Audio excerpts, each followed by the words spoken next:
மகிழ்ச்சி அடைகிறேன். இந்த பள்ளிக்கு வருகை வந்திருப்பதை நான் பெரும் பேராகவும் பெருமையாகவும் கருதுகிறேன். 1978 ஆண்டு முதல் 83 வரை நீங்கள் அமர்ந்திருக்கிற இதே மண்ணிலே அமர்ந்து கல்வி பயின்றவன் என்பதிலே நான் மிகுந்த மகிழ்ச்சி அடைகிறேன். இன்றைக்கு என்னை அறிமுகப்படுத்தி உரையாற்றிய அருமை ஆசிரியர் அவர்கள் அடுக்கி சொன்ன உன்னதங்கள் எல்லாம் நான் இங்கே பெற்றதுதான். இதுதான் என் கோயில், இங்கேதான் நான் உருவாக்கப்பட்டேன். உங்களுடைய வாயிலே நீங்கள் எழுதியதைப் போல இன்றைக்கு திரும்புகிற திசையெல்லாம் என்னிடம் மைக்கை தருகிறார்கள். ஆங்கிலம் இருந்தாலும் தமிழ் இருந்தாலும் உரையாடுகிற ஆற்றிலே ஆண்டவர் எனக்கு தந்திருக்கிறான். அதை தந்தவர்கள் இந்த பள்ளியினுடைய ஆசிரியர் பெருமக்கள். ஆகவே இந்த கலை விழாவிலே கலந்து கொள்வது ஒரு சாட்சியம் பகிர்கிற நிகழ்வாக கருதுகிறேன். நான் ஒன்றும் பெரிய திறமசாலியெல்லாம் இல்லை, மிக மிக சாதாரணமானவன். அப்படிப்பட்ட என்னை உருவாக்கியவர்கள் இந்த ஆசிரியர் பெருமக்கள்.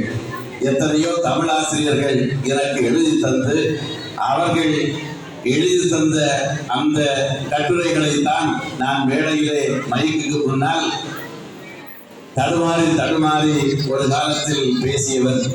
ஆகவே என்னுடைய தடுமாற்றம் எல்லாம் இன்றைக்கு மாறி நான் நிமிர்ந்து பேச முடிகிறது என்றால், தமிழிலும் ஆங்கிலத்திலும் பிழையின்றி பேச முடிகிறது என்றால், அது புனித லாரன்ஸ் மேல்நிலை பள்ளி எனக்கு வழங்கிய கொடை என்பதை கூறி நான் உங்களுக்கு நன்றி சொல்ல கடமைப்பட்டிருக்கிறேன்.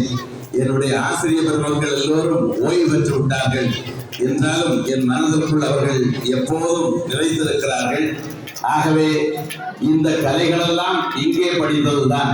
நான் முதல் மேடை ஏறியதும் இந்த பள்ளியிலே தான், முதல் பேசியதும் இந்த பள்ளியிலே தான்.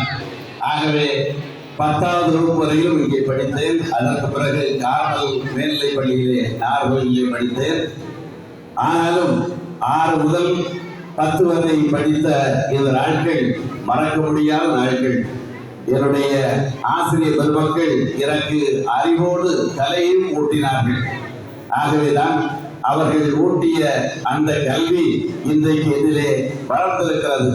ஆகவே அந்த ஆசிரியர் பெருமக்களுக்கும் இந்த பள்ளிக்கும் நான் நன்றி உள்ளவனாக இருக்கின்றேன். நீண்ட நெடிய இடைவேளைக்கு பிறகு இந்த பள்ளிக்கு வந்திருக்கிறேன் என்றாலும் மனதிற்குள் மழை துளி விழுகிற மகிழ்ச்சி எனக்கு இருக்கிறது. ஆகவே இங்கே இருக்கிற ஒவ்வொரு கட்டிடமும் நான் பார்த்து ரசித்தவை. திருப்பலி ஒப்புக் கொடுப்பதற்காக வந்திருக்கின்ற அந்த ஓட்டு குடியிலே தான் என்னுடைய 6ஆம் வகுப்பு தொடங்கியது. படிப்படியாக இது உயர்ந்திருக்கிறதை போல 10ஆம் வகுப்பு வரையிலும் இங்கே படித்த நாட்களில் எவ்வளவோ திறமைகளை வளர்க்கின்ற வாய்ப்புகளை பெற்றேன். குறிப்பாக எத்தனையோ பாடல்களை எழுதியிருக்கிறேன். முதலில் இங்கேதான் நான் பாடல்களை பாடி பரிசு பெற்றேன். மாறுவேட போட்டியிலே கலந்திருக்கிறேன். ஓட்டப்பந்தயத்திலே, கபடியிலே, இதுபோல பேச்சு போட்டி, இன்னும் இசை போட்டி, எல்லா போட்டிகளிலும் கலந்து கொள்வேன். அந்த பரிசையெல்லாம் பெறுவதற்கு காரணமாக இருந்தவர்கள் ஆசிரியர் பெருமக்கள். என்னை அவர்கள் மிகவும் உற்சாகப்படுத்துவார்கள். ஆகவே அன்பு பிள்ளைகளே, உங்களுக்கு சொல்லித் தருகிறேன். நீங்கள் பள்ளியில் படிக்கிற பாடத்தை விட இணையதளங்களிலும் மற்றவைகளிலும் தகவல்களை அறிந்து கொள்ளலாம். ஆனால் உங்கள் திறமைகளை, உங்கள் கலைகளை வளர்க்கின்ற கலை கோயில் அந்த பள்ளிக்கூடம் தான். இணையதளத்திலே கலைகளை வளர்த்துக் கொள்ள இயலாது. தகவல்களை அறிந்து கொள்ள முடியும், தரவுகளை பெற்றுக் கொள்ள முடியும். ஆகவே இந்த வாய்ப்பை பயன்படுத்திக் கொள்ளுங்கள். பயன்படுத்திக் கொண்டால் நீங்கள் நாளை உலகத்தை காணலாம், உச்சத்தை காணலாம். நீங்கள் திரும்புகிற திசையெல்லாம் உங்களை அறிந்தவர்கள் எல்லோரும் இருப்பார்கள். ஆகவே உங்களுடைய திறமைகள் தான் உங்களுடைய அடையாளங்கள். படித்தவர்கள் எல்லாம் பண்டிதர்களாகிவிட இயலாது.